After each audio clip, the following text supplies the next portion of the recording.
சட்டப்படி உங்க எல்லாருக்கும் தெரியும், சட்டப்படி சிங்கிள் லார்ஜஸ்ட் பார்ட்டிக்கு கண்டிப்பாக ஆளுநர் அழைப்பு விடுக்க வேண்டும். இன்னைக்கு தமிழ்நாட்டில் ஒட்டுமொத்த தமிழக மக்கள் வந்து எங்களுடைய தலைவர் முதல்வராக வேண்டும் என்று இன்னைக்கு தமிழகம் முழுவதும் சிங்கிள் லார்ஜஸ்ட் பார்ட்டியா எங்களுடைய தமிழக வெற்றி கழகத்திற்கு வாக்களிச்சிருக்காங்க.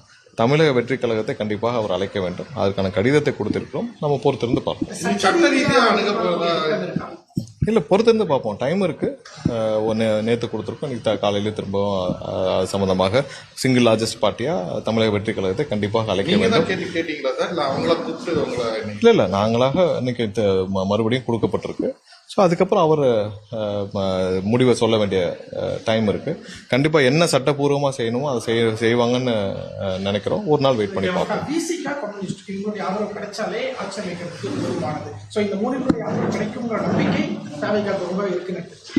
இல்லை, அது கண்டிப்பா எங்களுடைய ஆதரவுகளை கோரி இருக்கிறோம். கண்டிப்பா அவங்களும் அதை ஆலோசிச்சுட்டு முடிவு சொல்லுவாங்க. அதே மாதிரி ஐயுஎம்எல்க்கு வந்து அழைப்பு கொடுத்திருக்கீங்களா? கொடுத்திருக்கோம். ஐயுஎம்எல்க்கு கண்டிப்பா கொடுத்திருக்கிறோம். நேர்லயும் அழைப்பு கொடுக்கப்பட்டுள்ளது. கண்டிப்பா அவங்க என்ன சொல்றாங்கன்னு பார்ப்போம். வேற என்டிஏ கூட்டணியில் உள்ள ஏதாவது கட்சிகளுக்கு அழைப்பு ஏதாவது கொடுத்திருக்கீங்க? இல்லை, இது வரைக்கும் இல்லை. அதற்கான எண்ணமும் இல்லை. இப்போ ஆதரவு கொடுக்கக்கூடியவங்க அமைச்சரவை பதவியை எதிர்பார்ப்பாங்க. அதெல்லாம் நம்ம எப்படி பண்ண போறோம்? இல்லை, ஆதரவு வரட்டும். அதுக்கு ஏற்கனவே சொல்லியாச்சு. அதுல ஆட்சியிலும் பங்கு, அதிகாரத்திலும் பங்குன்னு எங்க தலைவர் வந்து முதல் மாநாட்டிலே சொல்லிட்டார். அனைவருக்கும் கண்டிப்பாக ஆட்சியில் பங்கு, அதில் அவங்களுடைய பார்ட்டிசிபேஷன் எல்லாம் இருக்கணுன்றதான் எங்களுடைய எண்ணம். அதுதான் வந்து ஒரு ஜனநாயகத்திற்கு எல்லாருக்கும். ஏன்னா அவர்களுக்கும் ஒவ்வொரு கட்சிக்கும் அந்த கட்சிக்கு பொதுமக்கள் வாக்களிச்சிருக்காங்க. அவங்களும் அவங்களுடைய கொள்கையை நிறைவேற்றத்துக்கு ஆட்சியிலும் அதிகாரத்திலும் பங்கு இருந்தால் தான் அதை செய்ய முடியும். அதில் எங்களுடைய தலைவர் ஏற்கனவே வந்து முதல் மாநாட்டில் அதை சொல்லியிருக்கிறார்.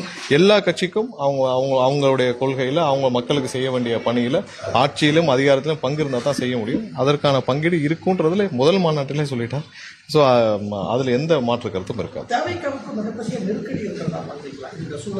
எந்த நெருக்கடியும் இல்லை. 100% இன்னைக்கு வந்து 1.5 கோடி மக்களுக்கு மேல 1,75,00,000 மக்களுக்கு மேல வாக்களிச்சிருக்காங்க. இது ஒட்டுமொத்த தமிழக மக்களும் எங்களுடைய தலைவர் முதல்வரான வாக்களிச்சிருக்காங்க. இப்படி ஒரு தேர்தல் இதுவரை நீங்கள் பார்க்காத ஒரு தேர்தல் 1 வருஷம் சொல்லிட்டு இருக்கோம். நீங்கள் யாரும் பார்க்காத ஒரு தேர்தலாக கண்டிப்பாக இது இருந்திருக்கும். அதை நான் நம்புறீங்க. மக்கள் திருவிழா போல வந்து வாக்களிச்சாங்க. மாற்றத்தை விரும்பி வாக்களிச்சாங்க. மக்கள் என்ன நினைச்சு வாக்களிச்சாங்களோ அது 100% நாங்கள் இல்ல, அது வேண்டான்னு இல்ல. கண்டிப்பா அது எப்பவுமே அந்த இதனால தேவையில்லாத பொதுமக்களுக்கு இடையூறுகள் வேண்டான்னு சொன்னதான் எங்க தலைவர் தான் வேண்டான்னு சொல்லி நேற்று அந்த போலீஸும் அந்த எஸ்கார்டும் இதுவும் வேண்டான்னு எங்களுடைய தலைவர் எடுத்த முடிவு தான். தலைவர் தான் வேண்டான்னு சொல்லி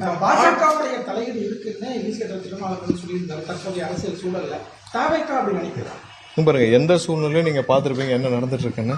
எந்த சூழ்நிலையிலும் நம்ம ஒரு நாள் வெயிட் பண்ணி பார்ப்போம். கவர்னர்கிட்ட கொடுத்துருக்கோம். என்ன வருதோ நம்ம வெயிட் பண்ணி பார்ப்போம். அதனால ஒன்றும் இல்லை. ஒரு நாள் நேற்று தான் கொடுத்துருக்கோம். இன்னைக்கு ஒரு நாள் இருக்கு. சட்டப்படி என்ன செய்யணுமோ அதை கவர்னர் செய்வார்னு நினைப்போம். செய்யலைன்னா அதுக்கு அடுத்த முடிவுகள் என்ன செய்யணும் பார்ப்போம்.